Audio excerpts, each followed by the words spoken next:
Purtroppo era annunciato, nel senso che noi è tempo che diciamo che questo edificio deve essere bonificato definitivamente. Cosa significa? Significa chiuderlo, interchiuderlo per sempre a sbandati, pusher e tossici che lo occupano da tempo immemorabile. I cittadini sono esasperati. Da tempo lottano per contrastare il degrado dando il loro contributo alle forze dell'ordine e l'incendio divampato in via Fratelli Bandiera ha riaperto le polemiche sulla gestione della sicurezza in una delle zone più degradate di Marghera.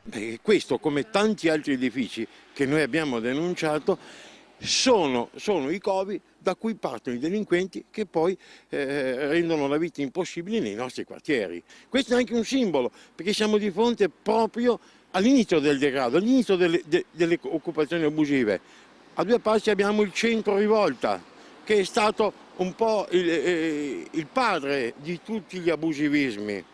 Quindi è anche liberare questo palazzo, questo edificio, ormai da tempo in disuso, diventa anche un atto di civiltà, un segnale forte delle istituzioni verso la legalità e contro il degrado. Ogni volta che c'è la rivolta, l'alta voce, ci sono danneggiamenti.